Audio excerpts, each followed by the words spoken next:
warahmatullahi wabarakatuh.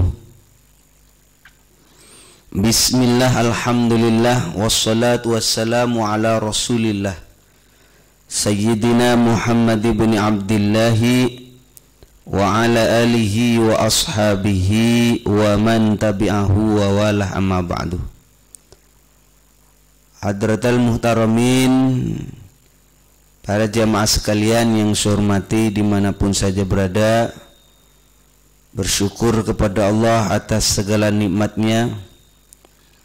Salawat dan salam semoga selalu terlimpahkan keharibaan junjungan kita Nabi besar Muhammad sallallahu alaihi wasallam yang selalu kita rindukan syafaatnya, pertolongannya fid dini wad dunya wal akhirah. Para jamaah sekalian, Rasulullah sallallahu alaihi wasallam pernah mengingatkan kepada kita agar kita ini membantu siapa saja, membantu siapa saja terkait dengan orang zalim atau orang yang dizalimi. Kita berangkat dari Al-Quran surat Al-Maidah ayat 8. A'udzubillahi minasyaitonirrajim. Ya ayyuhalladzina amanu kunu qawwamina lillahi syuhada. Ya ayyuhalladzina amanu, hei orang-orang yang beriman, kunu qawwamina lillahi syuhada, jadilah kamu semua ini orang yang selalu menegakkan kebenaran dan menjadi saksi dengan adil. Ini para jemaah sekalian, bagaimana Allah Subhanahu wa ta'ala mendorong kepada kita untuk berada di dalam pihak yang benar dan berperilaku adil. Rasulullah sallallahu alaihi wasallam mengingatkan misalnya di dalam Rawahul Bukhari, qala Rasulullah unsur akhaka, unsur bantulah, tolonglah, akhaka saudaramu, zaliman au mazluman, baik yang zalim atau yang dizalimi. Para sahabat agak mengganjal sedikit. Kalau membantu menolong orang yang dizalimi itu sudah lumrah biasa, tapi ini kok membantu orang zalim, apa maksudnya? Ya Rasulullah, ya Rasulullah, bagaimana saya akan menolong orang zalim? Kalau orang yang mazlum, yang dizalimi, yang disakiti, ya wajarlah, lumrah, bahkan wajib bagi kita untuk menolong. Tapi menolong orang zalim itu apa maksudnya? Fa kaifa nansuruhu zaliman? Maka Rasulullah menjawab, qala tamna'uhu minadh-dhulmi. Cara kita untuk menolong orang zalim, membantu orang zalim adalah mencegah dia dari perbuatan zalim. Jangan sampai melakukan kezaliman terus-menerus. Stop. Jadi menyetopnya itu artinya Anda menolong kepada dia. Saudara-saudara sekalian, inilah sekelumit berkaitan dengan bagaimana Allah dan Rasulullah sallallahu alaihi wasallam mengingatkan kepada kita agar kita dalam posisi yang benar, adil, dan kita itu jangan sampai dalam posisi orang yang zalim, ya. Bahkan kita harus membantu bagaimana sekiranya kezaliman itu tidak terjadi. menolong orang yang dizalimi dan termasuk juga menolong orang yang zalim dengan menghentikan kezalimannya. Dalam Al-Maidah, para jemaah sekalian, prinsip berbuat adil ini diingatkan oleh Al-Quran. Wala yajrimannakum syana'anu qawmin ala alla ta'dilu. Wala yajrimannakum syana'anu qawmin, dan janganlah sekali-kali kebencianmu terhadap satu kaum. Saking bencinya nih, saking bencinya kamu lepas kendali, ala alla ta'dilu, mendorong kamu untuk berlaku tidak adil karena kebencian oleh sebab suku, oleh sebab persaingan bisnis, oleh persaingan jabatan. Akhirnya kita tidak objektif. Seharusnya dia benar kok disalahkan, dia salah kok dibenarkan. Jangan. Wala yajrimannakum syana'anu qaumin ala alla ta'dilu. Malah Allah Subhanahu wa taala menegaskan i'dilu, berlakulah adil. Huwa aqrabu littaqwa, karena adil itu lebih dekat kepada takwa. Ini para jemaah sekalian, dalam hal ini Islam sangat memperhatikan benar bagaimana sekiranya kita itu adil. Adil di dalam bersikap. Bahkan amanat dan adil itu kadang berdampingan, beriringan. Misalnya di dalam surat An-Nisa 58, Innallaha ya'murukum an tu'addul amanati ila ahliha wa idza hakamtum bainan nasi an tahkumu bil adl. Innallaha, sesungguhnya Allah, ya'murukum, Allah merintah kepada kamu, an tu'addul amanati ila ahliha, agar engkau menunaikan amanat, menyampaikan amanat kepada yang mempunyai. Wa idza hakamtum bainan nas, apabila kamu menghukumi di tengah-tengah manusia, menetapkan satu hukum, antahkumu bil adl, supaya kamu menetapkan dengan adil. Ini para jemaah sekalian, sekali lagi Allah Subhanahu wa taala menekankan kepada kita agar bersikap adil di dalam menghukumi, menyikapi sebuah peristiwa. Kalau kita perhatikan perlawanan kaum tertindas ini, subhanallah ya, dalam Al-Quran itu di dalam surat An-Nisa 97, qalu fima kuntum, kepada mereka ya, malaikat bertanya begini, fima kuntum, dalam keadaan apa kamu ini sekarang? Lah akhirnya mereka menjawab begini, qalu kunna mustad'afina fil ard. Kami ini para malaikat, orang-orang yang tertindas di negeri kami. Waktu itu di Mekah ya. Qalu kunna mustad'afina fil ard. Akhirnya para jemaah sekalian, qalu, kemudian dikatakan kepada mereka masyarakat yang mengatakan kami ini tertindas di kampung ini, di negeri ini, di negara ini. Akhirnya para jemaah sekalian ditegur, alam takun ardullah wasi'ah, alam takun ardullah wasi'atun fatuhajiru fiha.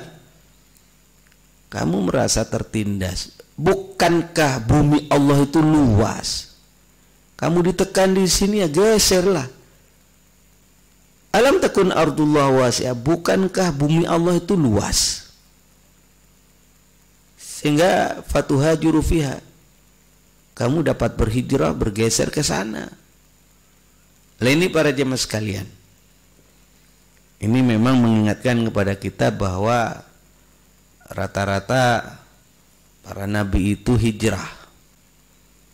di dalam melakukan pergerakan dakwah ya. Dan biasanya kita ini kalau di kampung sendiri kurang disegani, kurang dihargai, tetapi kalau geser ke tempat lain baru kita itu ketahuan emas dan peraknya ya. Ini memang sunnatullah. Maka dalam hal ini kita ini penting untuk saling bantu-membantu. Membantu siapapun, menolong siapapun. Karena kita ini akan menjadi orang yang amfa, orang yang bermanfaat ya. Dan menolong orang yang terzalimi ini luar biasa pahalanya. Wa man masya ma'a madlumin yu'inuhu sabbatallahu qadamaihi yauma tazillul aqdam. Wa man masya ma'a madlumin, barang siapa berjalan menolong orang-orang yang dizalimi, yu'inuhu, dan dia itu bisa membantu orang yang mazlum tersebut, sabbatallahu, maka Allah Subhanahu wa taala akan meneguhkan qadamaihi, kedua kakinya, yakni di atas sirat maksudnya, yauma tazillul aqdam, di saat banyak kaki yang terpeleset saat itu. Ya, sirat yang memanjang atau jembatan yang memanjang di atas api neraka, di mana lebih kecil daripada rambut ya, lebih tajam daripada silet. Banyak orang lewat di sana yang tergelincir ya, bagaimana tidak akan tergelincir, itu bukan jembatan biasa. Dan yang menghantarkan itu bukan keterampilan bagaimana kita punya keseimbangan sehingga tidak terjatuh ke bawah, bukan urusan itu, tapi yang menentukan adalah amal kita. Lah saat itu para jemaah sekalian, banyak orang yang kecebur, terpeleset masuk neraka. Tapi di antara orang yang selamat adalah orang yang suka membantu orang yang dizalimi, membantu orang yang disakiti. Maka ini hadiahnya, pahalanya, orang ini besok di akhirat akan diselamatkan di saat dia melewati sirat, yakni jembatan yang ada di akhirat nanti yang menghantarkan kita ke dalam surganya Allah Subhanahu wa taala. Allahumma shalli ala Muhammad. Ya. Jadi bahkan di dalam hadis itu diingatkan para jemaah sekalian, An Abi Darda qala sami'tu Rasulullah sallallahu alaihi wasallam, Rasulullah sallallahu alaihi wasallam pernah bersabda, man ablagha sultanin hajata man la yastati'u iblaghahu yusabbitullahu qadamaihi ala sirati yauma tazulul aqdam. Man ablagha, barang siapa menyampaikan kepada pemimpin, ya, misalnya ada raja, ada pemimpin daerah, pemimpin di dalam lingkungan kita, ada kebutuhan dari orang yang lemah dan mereka punya hak untuk disampaikan, haknya untuk ditunaikan, tapi mereka tidak punya kuasa, lantas kita bantu. Man ablagha sultanin, kita bantu hajatnya, kebutuhannya apa. Maka kalau kita melakukan hal semacam itu, balasannya adalah yusabbitullahu qadamaihi ala sirat yauma tazulul aqdam. Maka Allah Subhanahu wa taala akan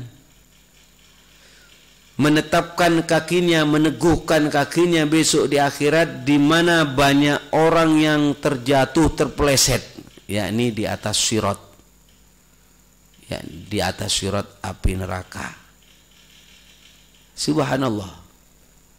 Ini bagian daripada amalan kita, ikhtiar kita bagaimana sekiranya Allah selamatkan kita besok di akhirat, utamanya di atas sirat para jemaah sekalian. Banyak orang tergelincir, terpelanting, terpeleset masuk ke dalam jurang api neraka. Dia tidak mampu melewati di atasnya. Di antara orang yang selamat ya ini orang yang suka menolong kepada orang yang dizalimi. Para jemaah sekalian, mari kita mempunyai semangat untuk ini. Jangan sampai aduh kiai, kita nggak punya kekuatan apapun. Kita ini sedikit kiai, kita nggak punya dana. Jangan kecil hati.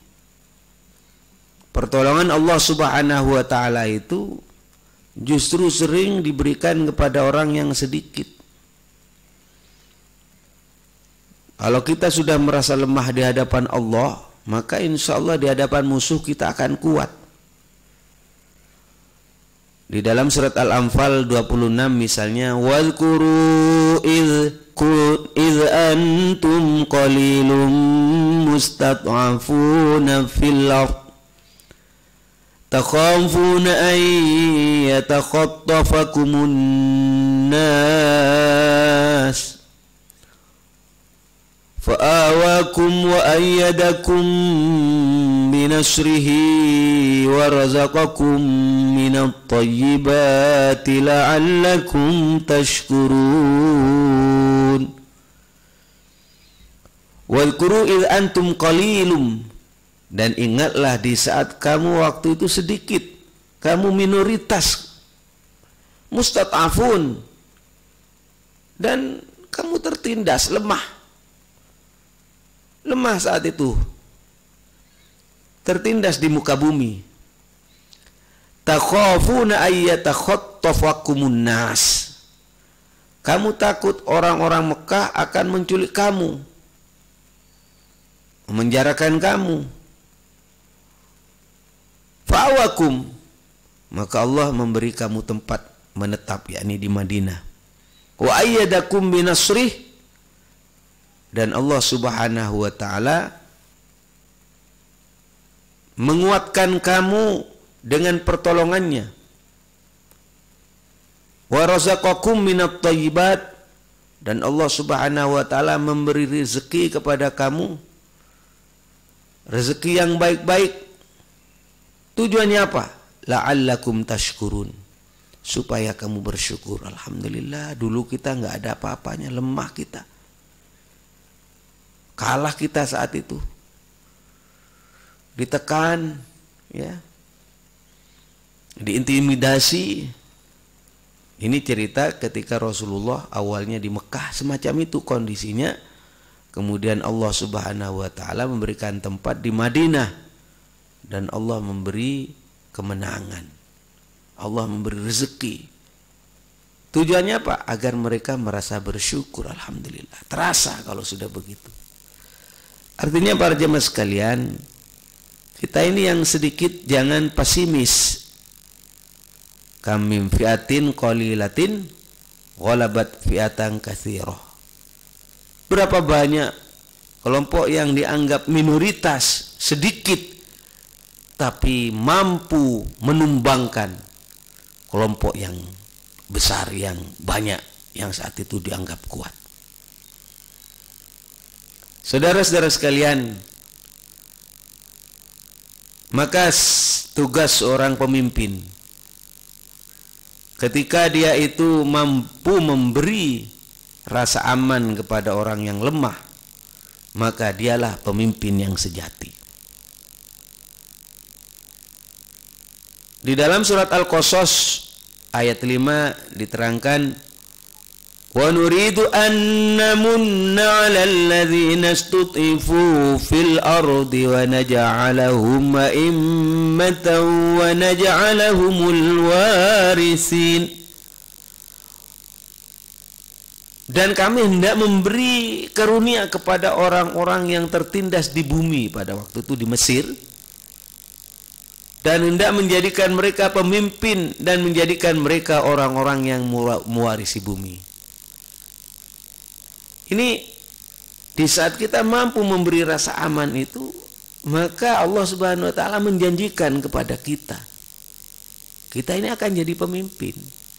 Dan memang tugas pemimpin semacam itu, memberi rasa aman, menolong orang-orang yang tertindas, menolong orang-orang yang terzalimi. Ini para jemaah sekalian. Nah, namun demikian tetap kita di saat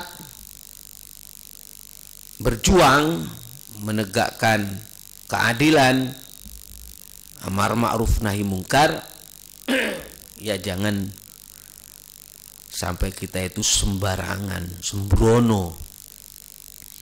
Mengapa para jemaah? Karena kalau kita itu mau amar ma'ruf nahi mungkar, ya caranya harus ma'ruf. Man amara bil ma'ruf falyakun amruhu bil ma'ruf. Barang siapa amar ma'ruf, maka caranya harus ma'ruf. Barang siapa memerintahkan kebaikan, ya caranya harus baik. Ini ada fatwa Al-Azhar misalnya, saya kutip, bercerita tentang pertanyaan hukum dalam Islam jika ada seorang misalnya pemuda itu karena kuat melakukan taghyir, merubah situasi, ini ada kemungkaran, kemudian dia lakukan dengan tangan yang cenderung memakai kekerasan hingga dengan senjata api misalnya, apakah boleh bagi mereka? Ini kemudian para jemaah sekalian dijawab, wat taghyir, adapun melakukan perubahan terhadap kemungkaran ini di semua tingkatan, mulai dari mulut, kemudian mulai dari tangan, mulut dan hati. Ini tangan paling tinggi, kemudian mulut, kemudian yang paling lemah itu hati. Harus disertai hikmah, ya, nggak boleh sembarangan. Agar apa? Agar tidak timbul bahaya baginya orang yang dimaksud. Ini kemungkaran harus disikat saja, iya, tapi caranya harus bil hikmah, yang justru nanti akan mendatangkan kebaikan bagi dirinya dan orang lain. Ini para jemaah sekalian. Jadi tidak membuat kemungkaran yang lebih besar atau timbul fitnah yang makin membuat kemungkaran merajalela. Nah, ini harus ada tekniknya. Jangan sampai ibarat kita itu mengambil air kemudian mengambil ikan dan airnya keruh. Ambil ikannya kemudian airnya tidak keruh. Itu usahakan demikian. Artinya apa? Kalau kita mau amar ma'ruf nahi mungkar, caranya dengan bil hikmah. Apa hikmah itu? Terukur, menggunakan ilmu. Ada semacam survei terlebih dahulu, analisa apa yang harus kita lakukan ini. Apakah dengan kekerasan, apakah dengan tangan, apakah dengan mulut, atau cukup diam saja dulu misalnya. Ini dianalisa. Ini para jemaah sekalian. Namun kita harus menyadari semua perjuangan pasti ada resiko, iya. Tapi jangan sampai memaknai bahwasanya kita itu melakukan amar ma'ruf nahi mungkar harus dengan senjata. Enggak begitu. Ya. Misalnya di dalam kitab Al-Amru bil Ma'ruf wan Nahyi 'anil Munkar li Abi Bakar bin Khalal juz 1 halaman 32. Ya, wa akhbarani Muhammad bin Ali qala haddatsana Shalih an abahu qala at-taghyir bil yad laysa bis saif. Saya ulang, at-taghyir bil yad laysa bis saif. Merubah kemungkaran dengan tangan bukanlah berarti selalu dengan pedang dan senjata. Jadi saya ulangi lagi, at-taghyir bil yad, yang dimaksud dengan rubahlah dengan tanganmu, laisa bis saif, bukan dengan pedang maupun senjata. Ini tetap mengacu kepada hikmah, ya. Dan itu disesuaikan dengan situasi dan kondisi para jemaah sekalian. Untuk itu alhamdulillah, mudah-mudahan semangat kita untuk terus menebar kebaikan, memberi manfaat, membantu orang lain, baik yang dizalimi atau yang zalim, selalu bergemuruh di dalam jiwa kita. Kita berharap tidak ada lagi, kecuali harapannya agar besok di akhirat kita diselamatkan oleh Allah Subhanahu wa taala dengan amal yang kita lakukan ini. Demikian para jemaah sekalian, terima kasih atas keikutsertaannya di dalam pengajian ini. Saya perhatikan masih istiqomah mengikuti pengajian ini dari siaran langsung.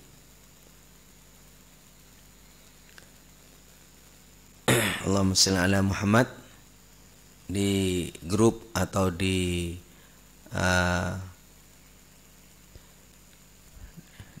Facebook Lembaga Dakwah Pengurus Besar Nahdlatul Ulama.